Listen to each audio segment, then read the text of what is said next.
Hello everyone, I'm Aaron from DataStax, and today I'm going to be taking you through how to modernize your legacy Cassandra application with vector search. For this session in particular, what we're going to do is have a look at a legacy Java Spring Boot and Spring Data application called Killer Video. And what we're going to do is we're going to take this legacy application and add vector search to get a list of like recommended or similar videos when we happen to look at a particular video. All right, let's go. So when we look at the current Killer Video application, the idea here is that this is meant to be a YouTube clone. So, we have our, kind of recent videos that show up. And we can have a look at like the most recently added videos in our data set here. And then once, if we want, we can go ahead and click on one of them. So I'm going to click on this one that I did a little while back, and it'll go ahead and load up, and it'll start playing automatically. Hello, everyone. I'm Aaron from DataStax. And then what we're going to work on today is this more videos like this section down here. Now you see right now, the way that this is driven is each of these videos has tags associated with it. So when you load up a video, it actually goes in and queries that table by the tags to pull back similar videos, and then it adds them in. So we get things like bring AI to your data, how to migrate a Cassandra cluster to AsterDB, vector search in Cassandra 5, Kafka integration for Cassandra CDC. We get a lot of these like that. Now, if I go ahead and have a look at the code, you can see that as we're reloading the carousel here, we're calling this get video by tags method that's on our controller.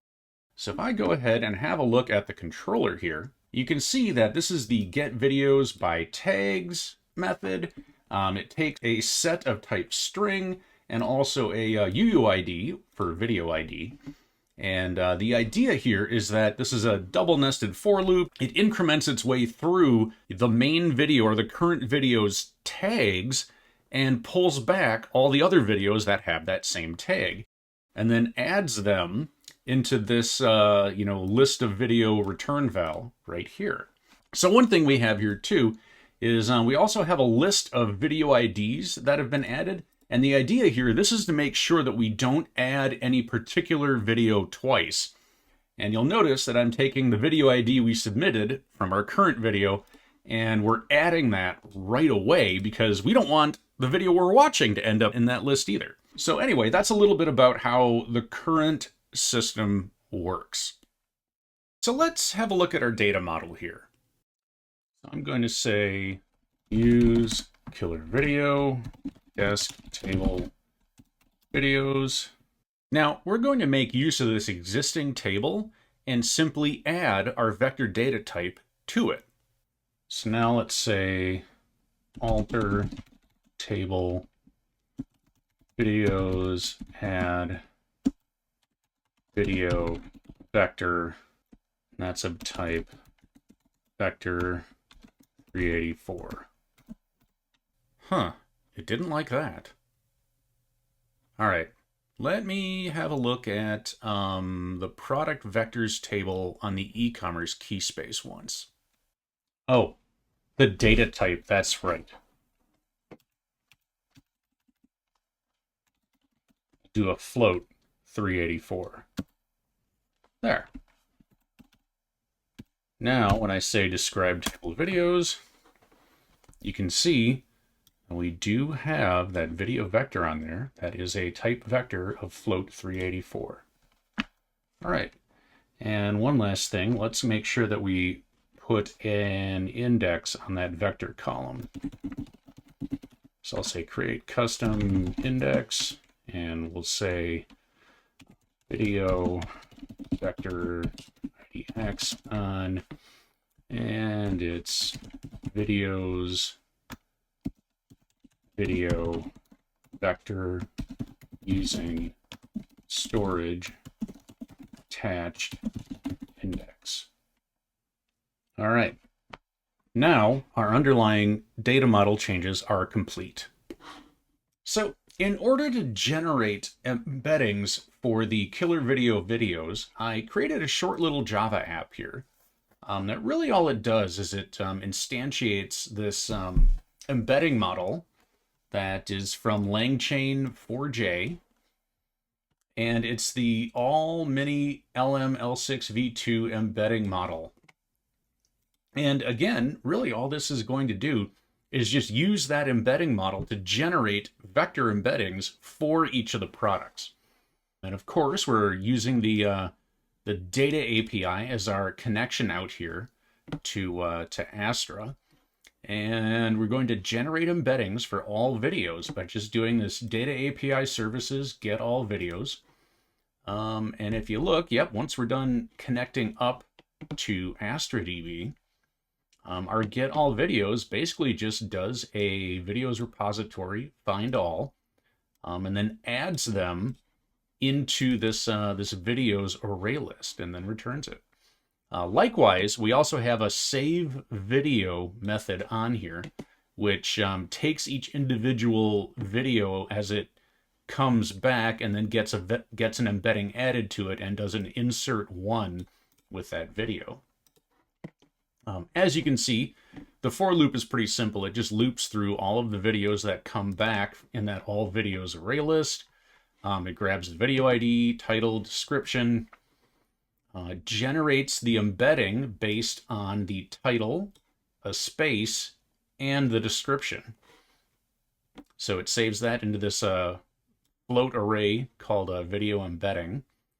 Then we're creating a new video table entity to save back, and all we're doing is just setting the video ID, which is the primary key, and video vector, which is the vector, because that's the only column that needs to change.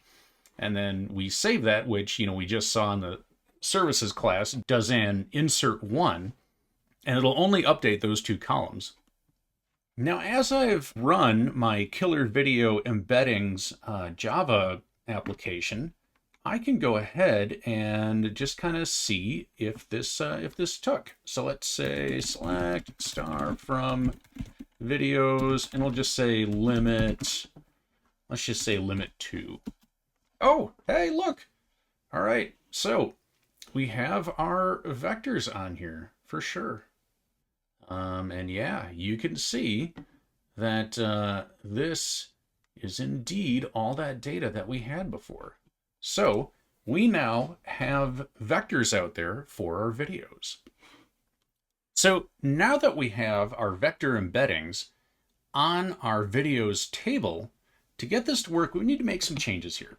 First of all, I'm going to go to our POM XML because we have to adjust our dependencies. And as you can see, yes, this is a Spring Boot application. Let's see here. All right.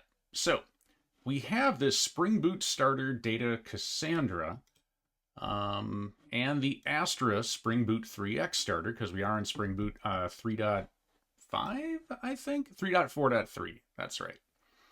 But for the data API, which is what we were going to use, specifically we're going to use the table API subsection of the data API, but we need the most recent data API dependency, which is this com.datastacks.astra, astra-db-java version 2.0.0. Then we're going to go to our video table entity class, and we're going to add column name equals video vector, and we're going to say private data API vector video vector, and we can import that there. And we'll also need to generate a getter and a setter for that video vector. So we'll go to the bottom here and we'll say public, yep, good job Copilot, and public void set. Oh, bad Copilot, you forgot a brace. All right, so with that video vector column now added to our entity, we should be okay there. Next, let's have a look at our data API services. Now, we don't need to add another repository through the table API here because we already have the videos table defined. So what I'm going to do is, let's see here. We'll try and keep all the entity classes together. So here's where I have the video table entity class, where I was doing a find video by ID. So let's say public list video table entity, and we'll say find videos by vector. And we'll say data API vector. Okay, and this is going to be pretty simple here. We are just going to say return, and it's just going to be the videos repository, and we're going to say find. And now it's asking for a filter, and since we're doing a vector search and not a normal query, we can just leave this null. That should be okay. Next is the table find options. The recommended practice on this is to just set it to new table find options.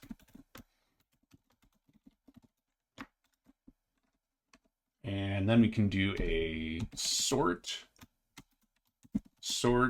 dot vector, and this is going to be on video vector. Good. Yeah, actually, let's put that on the second line here. And to list is okay, and we have a couple more options that we want to add here. So we'll say include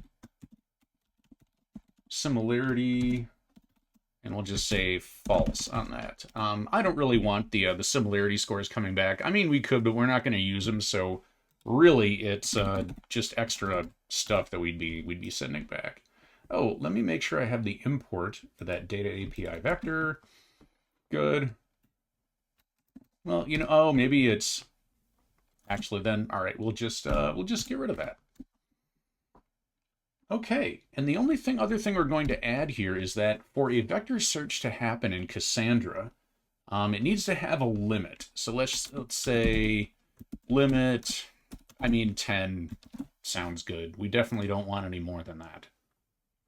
Okay, this should be good.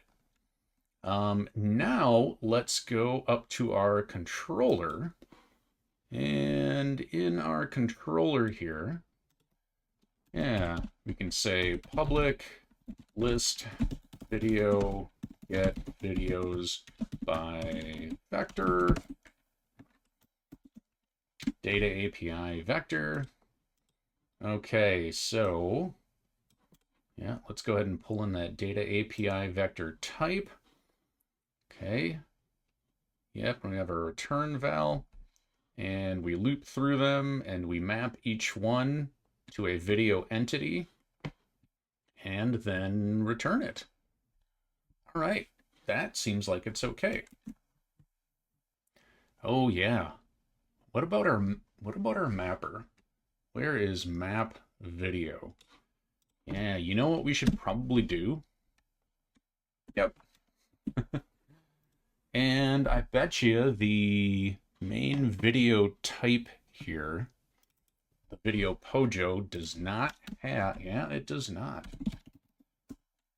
Private, we'll say data API video vector, and let's import that.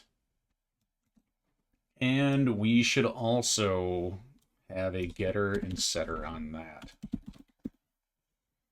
There we go.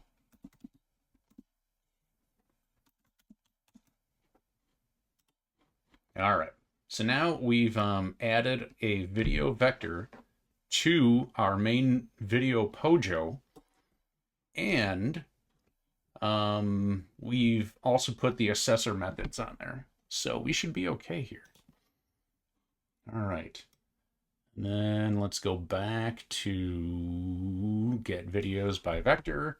Okay, so it has this list of videos now, and it returns it. Now, let's go have a look in our Vaadin main view here. So,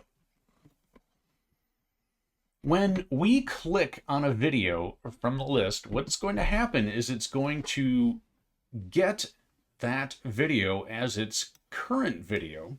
It's going to load it, set all the components and data layers to true, and then it's going to reload the carousel. Now the carousel at the bottom of the screen is where we see like the latest videos on the, when we first bring up Killer Video. But once you click into a video, that gets replaced with videos similar to it. More videos like this. That's exactly what it is. So it's like related videos. And the way that we were getting those in the past, reload carousel. So it was getting this list of videos from the get video by tags method on the controller. So we are going to just comment that out. And let's say list video related videos equals controller dot get videos by vector. All right, and we are going to pass in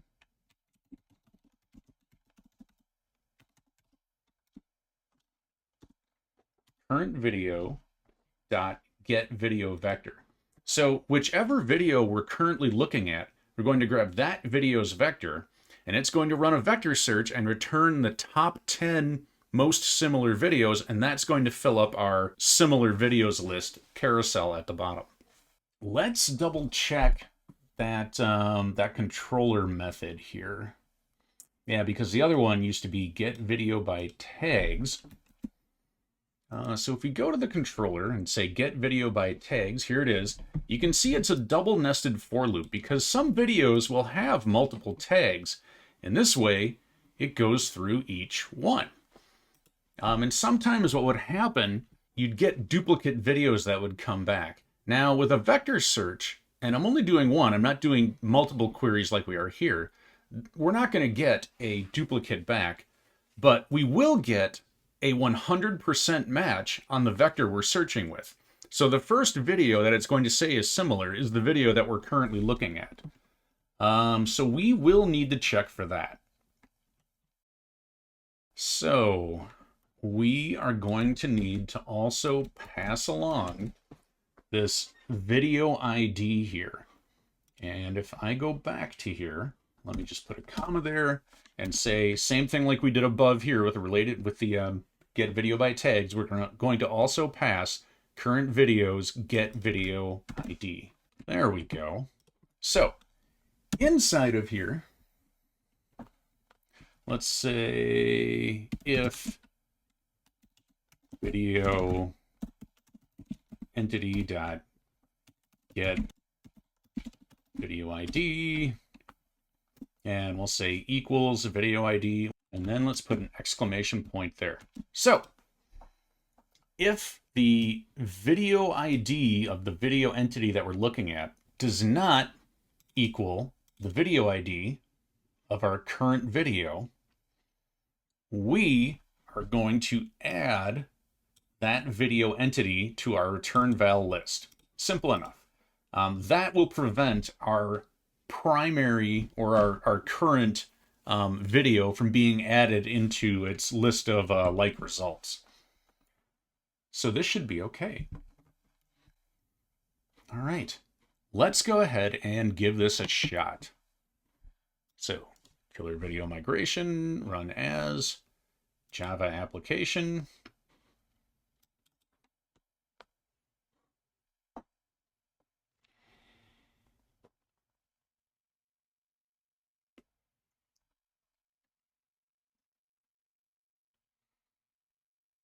All right, so here is Killer Video, and you can see that we have our recent videos. So this is the result of that getLatest15 method. But if I scroll through here, yep, you can see we have like the most latest videos that have made it out there. So if I click on this first one here, let's see what happens. Oh, we still have that same list, so something must have gone wrong here. All right, and looking back at this, I did have an error going on in this Find Videos by Vector method in the Data API Services class. I think I have the parens out of order here because this is closing it up on the find here, and this .limit needs to be a part of the table find options. So I'm going to try doing this and that. Let's see if that works. Okay, it's running. We go back to here and refresh. All right, we got this far. And click on my video. Hey, oh, look at that. We have, yeah. Hello, everyone. I'm Aaron from DataStacks, and today I'm going to take you through build. All right, so that worked. All right, thanks for joining in today, everyone. If you look back at this video, we covered a lot of great things on how to help modernize some of your legacy Cassandra applications. We showed how to add a vector data type as a column onto your existing tables. We showed how to build a small little application or program just to generate embeddings for some of that existing data and save it back into that new vector column. And then we showed how to actually query the data and pull it in using the DataStacks table API. So with that, we actually have taken this legacy application that we at DataStacks have been talking about for years and years and years, and we've added vector search to it and made it work for video recommendations. All right, thanks everyone, and have a great day. Want more information on modernizing your self-managed Cassandra deployments? Head on out to datastacks.com/modernize-apache-cassandra-workloads, and you'll find all the information you need on keeping your self-managed Cassandra cluster updated and in top running form. Thank you, and have a great day.